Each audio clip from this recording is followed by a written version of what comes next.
Baik, assalamualaikum warahmatullahi wabarakatuh. Selamat pagi anak-anak.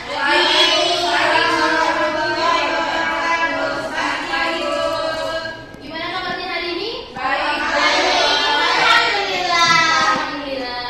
Sebelumnya silakan kalian lihat kanan kiri kalian. Jika ada sampah, dipungut dan dibuang ke tempat sampah. Dan itu tolong bangkunya untuk dirapikan. Bangkunya Saya mau buang sampah dulu, Ibu. siap, Ibu. Ini kan Mas. Nggak rapi, Ibu. Ratu belum sarapan. Kenapa nggak sarapan Ratu? Tadi buru-buru, Bu. Iya, dari kali itu sarapan dulu. Siapa ketua kelasnya di sini? Manda. Oke, silakan ketua kelas memimpin doa dulu. Baik, sebelum mulai pembelajaran pada pagi hari ini, mari kita berdoa menurut kepercayaan masing-masing. Berdoa mulai. Berdoa selesai. Oke, minggu lalu kan kita telah mempelajari mengenai materi sistem pernapasan. Nah, di sini kalian masih ingat nggak apa yang kita keluarkan saat kita bernapas? Udara. Namanya karbon dioksida.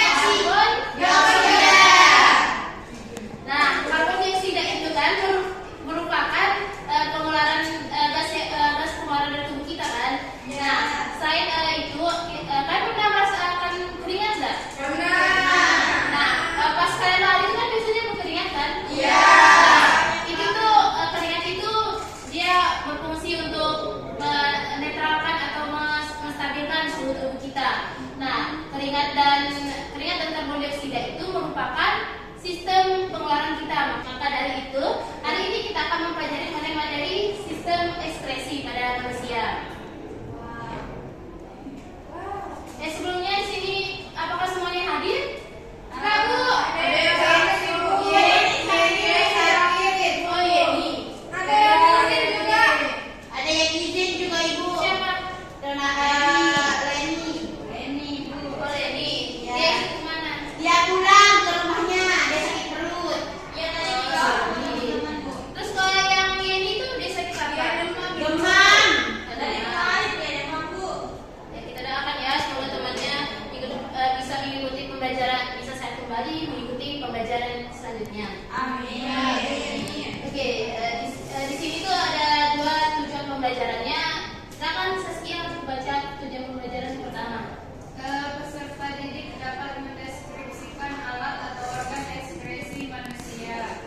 Ratu yang kedua. Tujuan pembelajaran yang kedua, peserta didik dapat menganalisa kelainan pada sistem ekspresi manusia. Nah, berdasarkan tujuan itu, jadi cakupan materi kita pada hari ini kita akan membahas mengenai alat atau organ yang terlibat dalam sistem ekspresi dan juga apa kelainan atau kelainan atau dampak gangguan dari sistem ekspresi tersebut.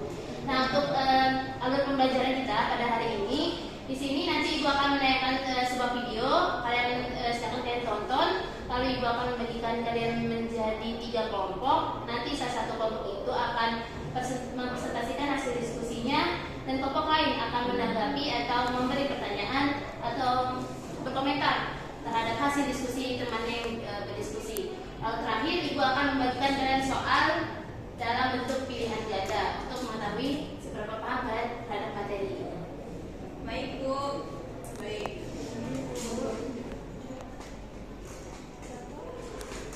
Ya, kan ini takutnya nanti.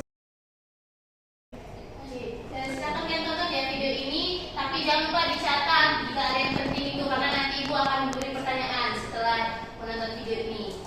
Dan ini juga bisa kalian jadikan referensi untuk menjawab LKPD yang akan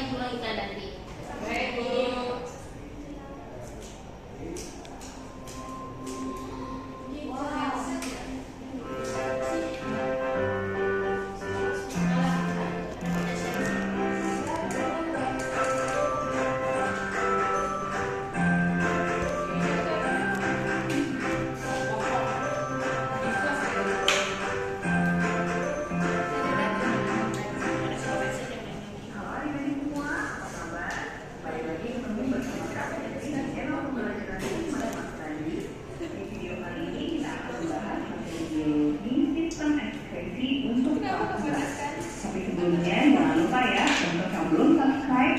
Yuk di subscribe channelnya, lalu klik loncengnya, like video-videonya, dan share kepada teman-teman kalian sebanyak-banyaknya supaya kita bisa belajar dengan channel pembelajaran ini.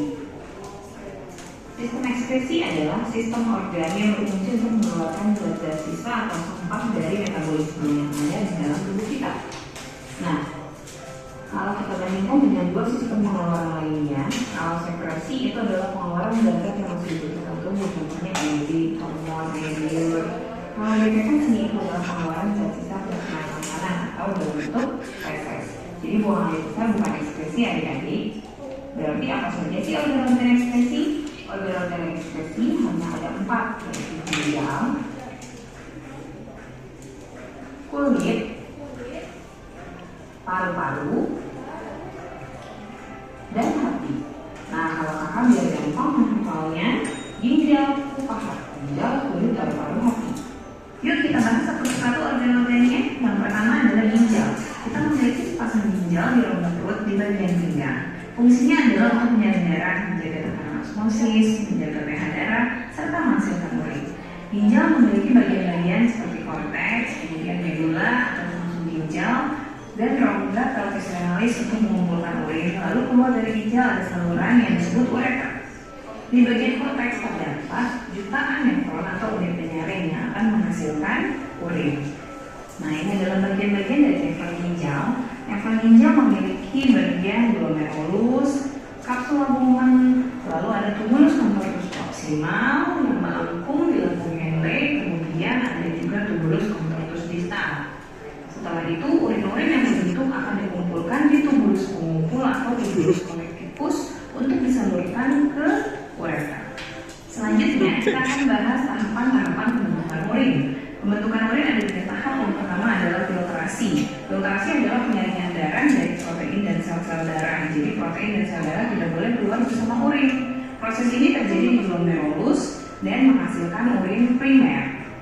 Selanjutnya urin primer masuk ke tahap kedua, yaitu reabsorpsi atau penyerapan kembali glukosa dan asam amino atau zat-zat lain yang masih dibutuhkan tubuh.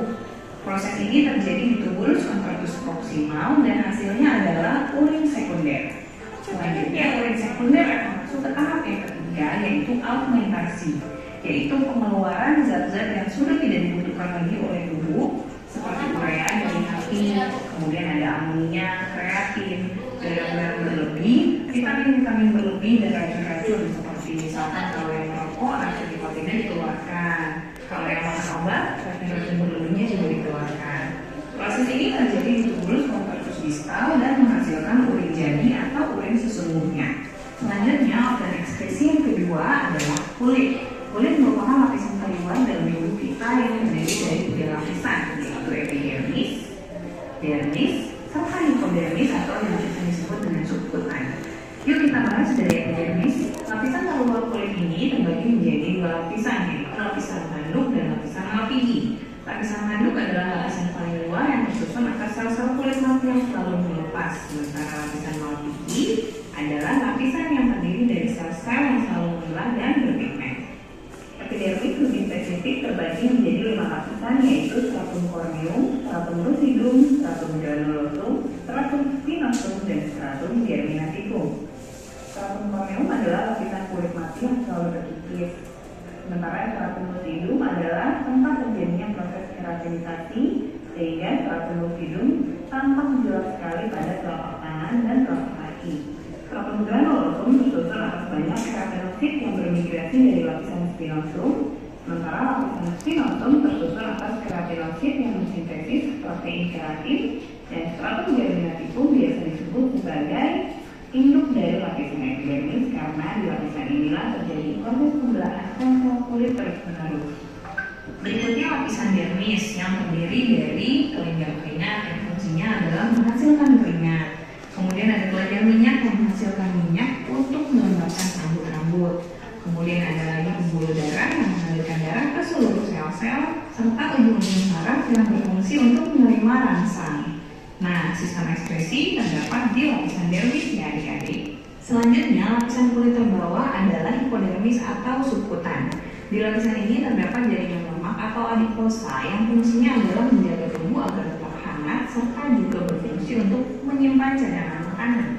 Jadi ketika kita sudah kedinginan, lemak yang ada di lapisan kulit ini akan menjaga tubuh tetap hangat. Nah, fungsi kulit dalam sistem ekskresi adalah mengeluarkan keringat. Keringat sendiri berisi garam-garam, urea, dan air. Selain untuk ekskresi, pengeluaran keringat juga berfungsi untuk menjaga suhu tubuh loh. Jadi ketika suhu tubuh kita meningkat, pembuluh darah akan melebar dan mengantarkan panas ke kelenjar keringat, sehingga kelenjar keringat mengeluarkan keringat melalui pori-pori kulit. Keringat yang keluar tersebut akan berfungsi untuk menurunkan suhu tubuh. Selain juga untuk mengeluarkan zat-zat sisa metabolisme. Yuk kita lihat seperti apa sih bentuknya kelenjar keringat. Kelenjar keringat seperti ini ya. Ini adalah penambang melintang dari lapisan kulit. Kelenjar keringat ini ada di lapisan dermis dan bermuara di pori-pori kulit. Berikutnya organ ekskresi yang ketiga yaitu paru-paru. Paru-paru seperti yang kita ketahui bersama adalah alat respirasi atau alat untuk bernapas ya adik-adik, terdapat di rongga dada sepasang. Fungsinya adalah untuk menghirup oksigen. Nah, oksigen itu kita butuhkan untuk menghasilkan energi. Selain menghasilkan energi, ternyata paru-paru juga melepaskan zat sisa yaitu karbon dioksida dan uap air. Reaksi respirasi adalah glukosa plus oksigen akan menghasilkan karbon dioksida, uap air, serta energi. Energi akan digunakan untuk kita beraktivitas, sementara karbon dioksida dan uap air dikeluarkan oleh paru-paru. Organ ekskresi yang terakhir adalah hati. Hati adalah kelenjar terbesar dalam tubuh kita yang memiliki banyak fungsi seperti menawarkan racun, merombak sel-sel darah merah, merombak protein berlebih, menyimpan vitamin A. Tetapi yang merupakan fungsi ekskresi dari hati adalah merombak sel darah merah tua dan merombak protein-protein berlebih. Sel darah merah yang dirombak itu akan melepaskan hemoglobin, lalu hemoglobin dipecah menghasilkan bilirubin. Bilirubin sendiri akan dipecah lagi menjadi urobilin dan stercobilin. Keduanya merupakan pigmen pewarna. Kalau urobilin adalah pewarna urin, stercobilin adalah pewarna feses. Sehingga apapun makanan kita, urin kita tetap berwarna kuning dan feses selalu berwarna kuning kecoklatan. Kemudian protein-protein berlebih dalam tubuh kita akan diuraikan oleh hati membentuk urea. Urea itu akan disalurkan ke ginjal dan kulit untuk dibuang bersama urin dan keringat. Nah, itu tadi fungsi-fungsi ekskresi pada organ hati. Mudah-mudahan bisa kalian pahami adik-adik. Selanjutnya kita akan belajar mengenai gangguan-gangguan pada sistem ekskresi. Apa saja gangguan pada sistem ekskresi? Yang pertama, yuk kita lihat gangguan pada ginjal. Ada batu ginjal, yaitu tumpukan kalsium yang mengeras di medula ginjal. Kemudian nefritis yang merupakan peradangan pada nefron akibat infeksi bakteri Streptococcus. Ada juga albuminuria di mana urin mengandung protein akibat kerusakan glomerulus sehingga filtrasi terganggu. Ada poliuria, kekurangan hormon ADH sehingga urin menjadi sangat banyak, dan hematuria yang menyebabkan urin mengandung sel-sel darah. Orang-orang yang mengalami gagal ginjal biasanya harus melakukan hemodialisis atau cuci darah. Selanjutnya gangguan sistem ekskresi pada organ lain. Bisa terjadi panu pada pudis kurat, ya, itu disebabkan oleh jamur. Kemudian pneumonia yang disebabkan infeksi bakteri pneumonia, ada TBC juga yang disebabkan oleh infeksi bakteri Mycobacterium tuberculosis, sirosis pembengkakan hati, dan hepatitis yang disebabkan infeksi virus hepatitis di dalam hati.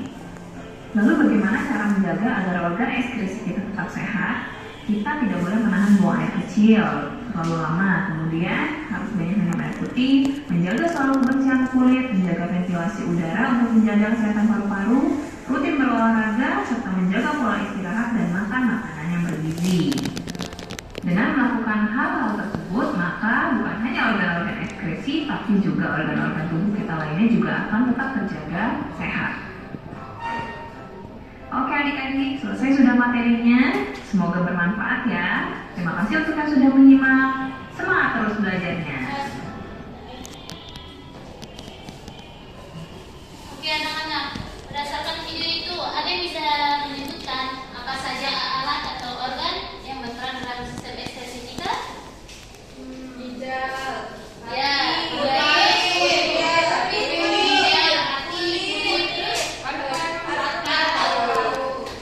kalian tahu nggak apa yang dikeluarkan dari keempat organ tersebut? Kalau ginjal itu urin, Ya, terus? kalau hati itu feses bu. kalau kulit Ya, dia tuh kayak merombak sel darah merah yang nanti akan berperan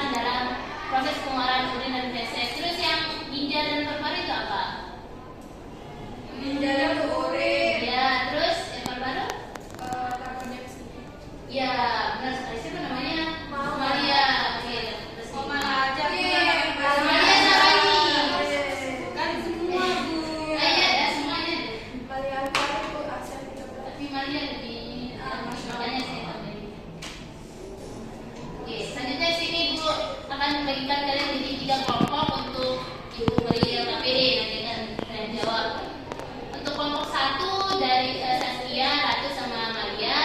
Kelompok 2 Manda dan Ira. Nah, kelompok ketiga Reni, Yesi dan Lisa. Oke, Bu.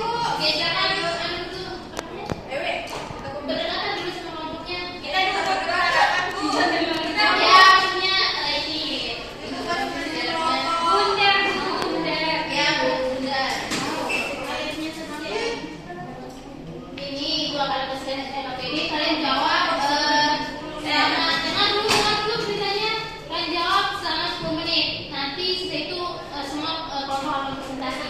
Salah sebenarnya yang dia itu yang Ibu bilang tadi kan 1. Tapi karena biar ini ada 6 soal, jadi semuanya ada dan maju nanti 1 kelompok untuk mempresentasikan 2 soal. Misalnya kelompok 1 ini dia akan mempresentasikan LKPD nomor 1 dan 2, kelompok 2, 3 dan 4, terus yang 3, 5 dan 6. Oke, Bu. Ibu menit ya. Bu, gak ada teman-teman. Berapa menit? 12 kan? 12. Bu, boleh cari di internet. Nah, itu tuh Ibu sudah kirimkan kalian di grup. Ada buku, jurnal, sama PPT Ibu, dan juga ini link YouTube. Jadi kalian pakai itu saja ya untuk referensinya, jangan pakai yang lain. Oh, dari Iya, karena itu semuanya ada di sana.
yang nempelin rangkuman.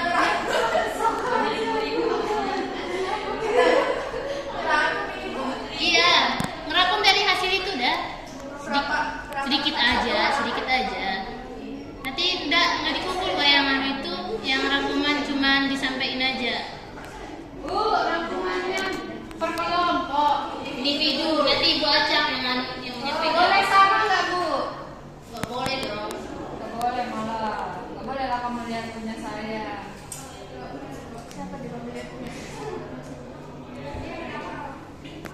Tapi inti dari rangkuman itu pasti sama karena kan ini NKPD-nya sama semua. Tapi setidaknya bahasanya yang berbeda. Gitu. Bahasa penyampaiannya pasti beda nanti. Ibu kita udah jadi. Oke, waktunya juga udah habis ya. Kita juga udah Bu. Silakan dikumpulkan. Dikumpulkan Pak.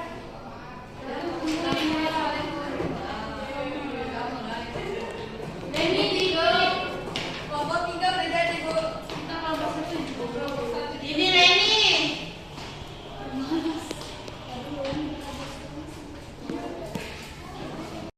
Silakan pada kelompok 1 untuk mempresentasikan hasilnya. Baik. Itu nomor 1 nomor 2 aja ya.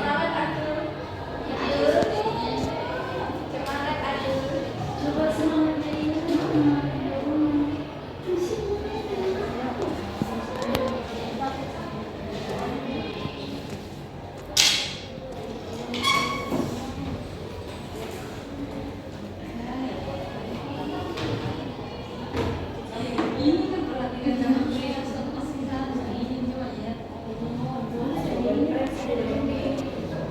Assalamualaikum warahmatullahi wabarakatuh. Waalaikumsalam warahmatullahi wabarakatuh. Saya Dr. Andriani, perwakilan kelompok 1 akan mempresentasikan hasil diskusi kelompok kami. Jadi untuk soal yang pertama, apa perbedaan antara sekresi dan ekresi? Coba kalian jelaskan dan berikan contohnya. Jadi sekresi adalah proses di mana sel atau kelenjar dalam tubuh menghasilkan dan melepaskan zat tertentu untuk tujuan tertentu, seperti untuk digunakan dalam tubuh atau untuk mengatur fungsi fisiologis. Fungsi utamanya yang pertama membantu dalam berbagai fungsi tubuh seperti pencernaan, perlindungan, dan komunikasi antar sel. Yang kedua menghasilkan zat-zat yang diperlukan tubuh seperti enzim, hormon, dan lendir. Contohnya ada enzim pencernaan, hormon, dan lendir. Sedangkan ekresi definisinya adalah proses di mana zat-zat sisa metabolisme dan sel-sel dan zat-zat yang tidak diperlukan dikeluarkan dari tubuh untuk menjaga keseimbangan internal dan mencegah penumpukan zat beracun. Fungsi utamanya yang pertama mengeluarkan produk limbah metabolisme dari tubuh, yang kedua menjaga keseimbangan cairan, elektrolit, dan pH tubuh. Contohnya seperti urin, keringat, dan karbon dioksida. Perbedaannya yang pertama sekresi menghasilkan dan melepaskan zat yang berguna dan diperlukan tubuh untuk fungsi tertentu. Produk yang dihasilkan sekresi menghasilkan enzim, hormon, dan lendir. Kelenjar atau organ sekresi dilakukan oleh kelenjar seperti kelenjar saliva. Untuk pertanyaan yang kedua, setelah menonton video, pertanyaan yang kedua, setelah menonton video, ceritakan kembali proses pembentukan urin pada ginjal lengkap dengan tempat dan hasilnya. Astagfirullahaladzim, panjang banget nih.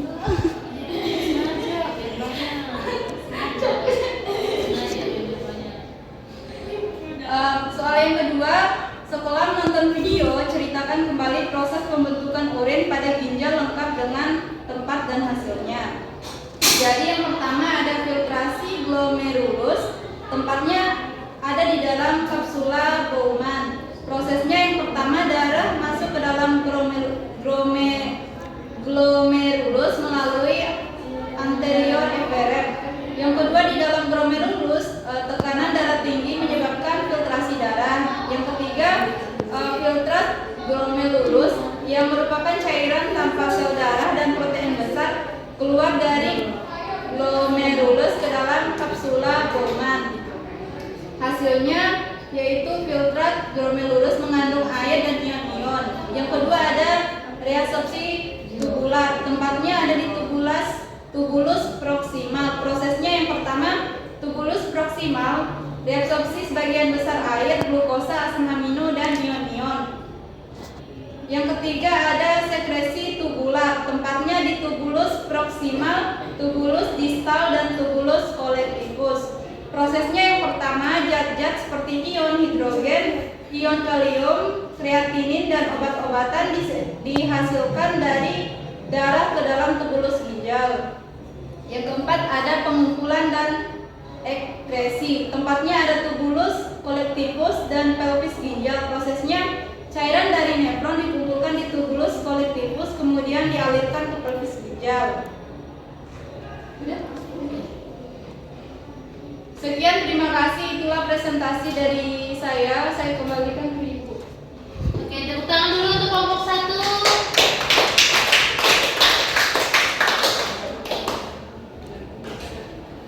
Untuk kelompok 2 dan 3 ada pertanyaan enggak yang terkait hasil diskusi? Tidak ada, Bu. Sudah jelas. Sudah jelas sama jawabannya? Sama. Alhamdulillah. Sama ya? Kelompok 3 juga ada pertanyaan, Bu. Ya. Silakan kelompok 2 untuk maju untuk mempresentasikan hasilnya.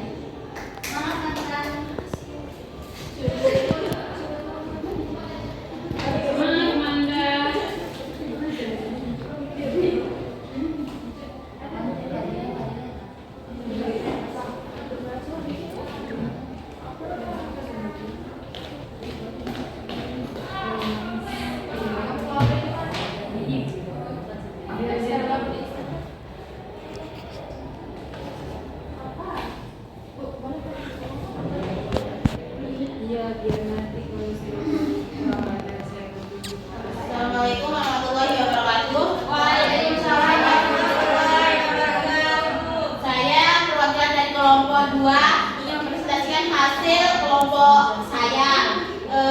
Jawaban nomor 4 sama nomor 5. Iya. Pertanyaannya, bagaimana proses yang terjadi pada paru-paru sebagai alat ekskresi? Jawabannya, paru-paru berfungsi sebagai organ ekskresi terutama dengan mengeluarkan karbon dioksida atau CO2 dan uap air atau H2O yang merupakan produk sampingan dari metabolisme seluler. Proses ini terjadi melalui respirasi yang melibatkan beberapa langkah utama. Yang pertama, proses ekskresi di paru-paru. Yang pertama itu pertukaran gas di alveoli. Tempat alveoli dan kantong udara kecil di paru-paru.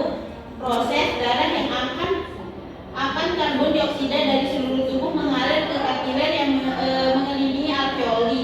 Di sini karbon dioksida berpindah dari darah ke alveoli melalui difusi karena perbedaan konsentrasi secara bersamaan.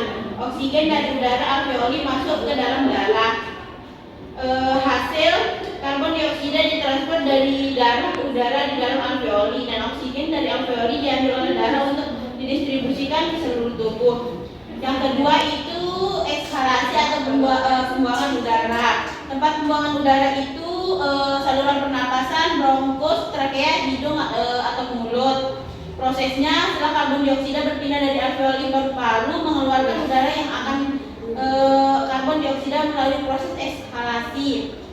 Diafragma dan otot-otot interkostal atau otot-otot antar tulang rusuk. Udara terdorong keluar melalui saluran pernapasan. Hasilnya, udara yang dikeluarkan mengandung karbon dioksida.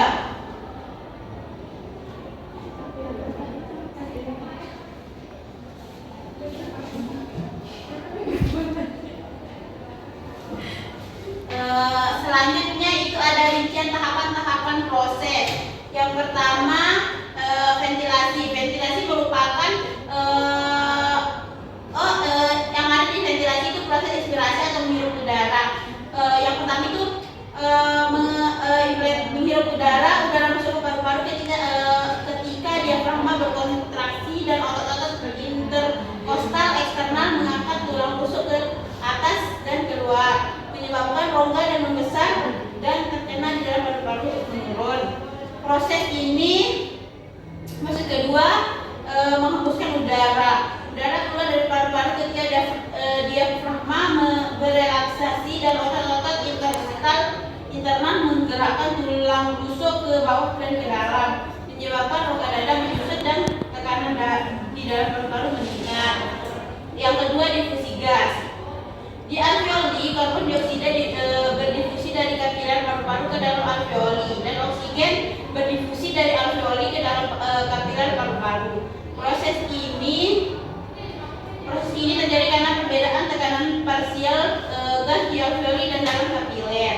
Yang ketiga, pengangkutan gas. Karbon dioksida. Karbon dioksida diangkat dalam darah dalam 3 bentuk utama, terlarut dan dalam plasma terkait pada hemoglobin sebagai karbaminoglobin dan sebagai ion bikarbonat. Sebagai besar, karbon dioksida diangkat sebagai ion bikarbonat. Selanjutnya ada oksigen. Oksigen diangkat dari paru-paru ke jaringan tubuh, terutama terikat pada hemoglobin dalam sel darah merah. Yang keempat, regulasi pernapasan. Pusat pernapasan di otak, pusat pernapasan di medula oblongan, dan dioksida dalam darah merupakan stimulus utama untuk mengatur pernapasan. Peningkatan karbon dioksida menyebabkan peningkatan laju dan kedalaman pernapasan untuk mengeluarkan lebih banyak karbon dioksida. Ibu yang nomor 5 itu. Yang nomor 5 itu soalnya bagaimana mekanisme perombakan sel darah merah pada hati sebagai organ ekskresi. Jawabannya mekanisme perombakan sel darah merah itu yang pertama fagositosis oleh morfolog, tempatnya di limpa, hati, dan sulsum belakang. Terus penguraian hemoglobin. Hemoglobin itu setelah sel darah merah dipecah, hemoglobin dilepaskan dan dipecah menjadi hemaglobin. Globin protein dipecah menjadi asam amino yang kemudian digunakan kembali oleh tubuh untuk sintesis protein lainnya. Yang ketiga, metabolisme Hilme. Metabolisme Heme. Bilafet Heme dibuat menjadi bilafet oleh enzim hemoksigeenase. Bilafet memiliki warna hijau. Yang keempat itu ada pengangkutan bilirubin. Ada 2 peningkatan bilirubin, yaitu bilirubin tidak terkonjungsi dan bilirubin terkonjungsi. Yang kelima, ekskresi bilirubin. Ekskresi bilirubin itu dibagi menjadi 3 tempat, yaitu empedu, usus, dan ekskresi. Sekian penyampaian dari saya dari kelompok 2. Assalamualaikum warahmatullahi wabarakatuh. Waalaikumsalam. Tepuk tangan untuk kelompok 11. Kelompok 1 dan 3 ada pertanyaan enggak untuk kelompok 2? Tidak ada. Ada sama. Selanjutnya silakan kelompok 3 untuk mempresentasikan hasilnya. Semangat, Len. Nyala cantik.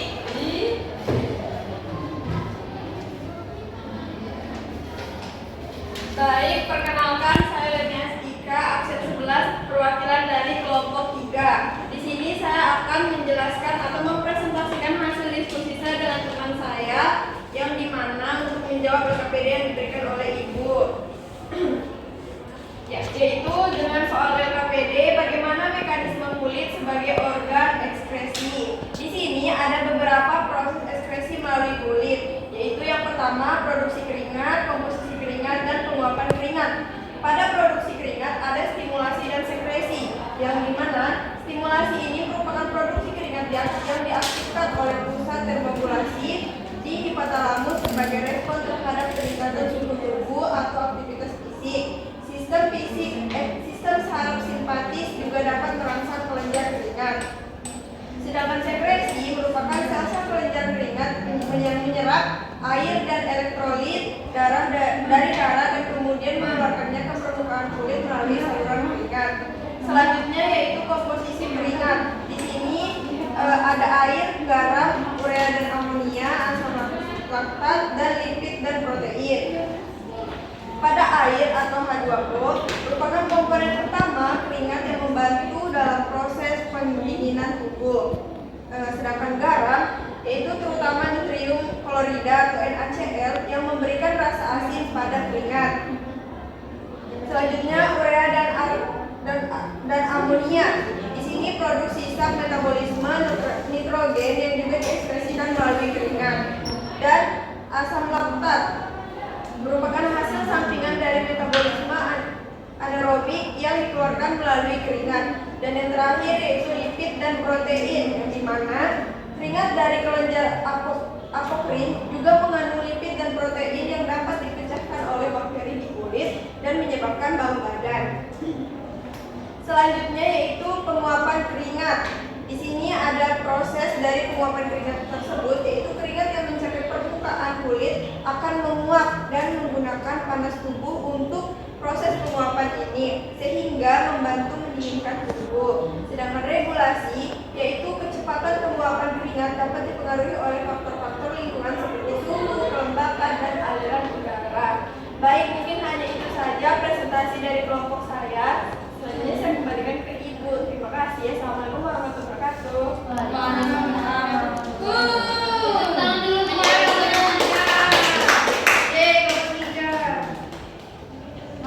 kelompok 1 dan 2 ada pertanyaan enggak untuk kelompok 3? Tidak ada Bu, jawaban kami sama dengan kelompok 3. Sama semua ya. Dan dari kelompok 2 tidak ada pertanyaan. Mungkin dari kelompok 1 Bu. Tidak ada, Bu. Oke. Jadi ibu rasa dari hasil diskusi kalian sudah cukup lengkap ya. Jadi Iya, Bu. Iya, Bu. Banyak Oke. Di sini ibu akan menyuruh satu orang untuk menyampaikan kesimpulan. Ira, silakan untuk menyampaikan kesimpulan. Baik Ibu, terima kasih atas kesempatannya. Jadi saya akan menyampaikan kesimpulan kita pada hari ini. Jadi organ ekskresi pada manusia itu terdapat 4 organ yang berperan. Yang pertama itu ada ginjal, hati, paru-paru, dan kulit. Kalau ginjal itu produk yang dikeluarkan itu berupa urea, kreatin, asam urat, ion-ion, air, dan amonia. Sedangkan kalau hati itu berupa bilirubin, urea, kolesterol, hormon yang sudah tidak aktif, bisa juga obat-obatan dan toksin atau racun. Sedangkan paru-paru itu berupa karbon dioksida dan uap air. Adapun kulit itu berupa keringat yang dapat tersusun atas air, garam, urea, dan asam laktat. Seperti itu Bu. Ya, terima kasih ya Ira. Baik Bu. Sebelum memberikan kalian soal nih, ada yang mau bertanya enggak? Tidak. Tidak ada, sudah paham semua ya? Ya sudah. Jadi Ibu kita nak kembali ke tempat masing-masing. Oh iya, sekarang kembali dulu ke tempatnya masing-masing. Baik Bu. Selesai. Iya, soalnya silakan kalian jawab. Waktunya Ibu baru 5 menit cukup.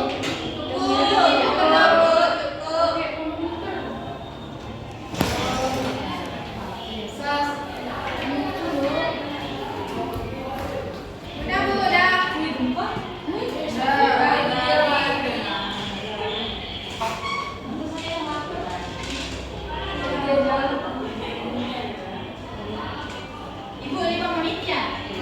Masih Bu. Boleh diajak?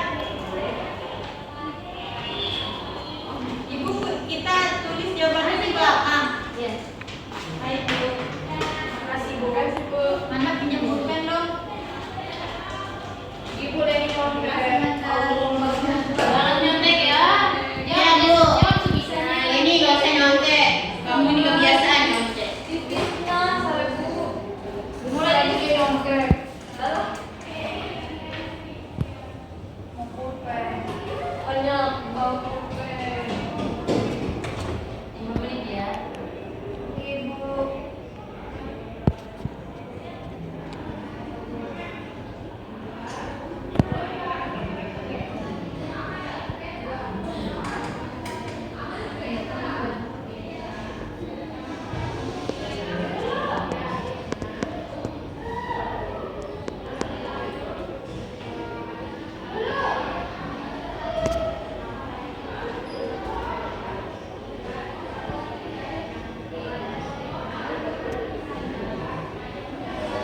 Kembalikan pulpen saya nanti hilang. Makasih Wanda. Oke.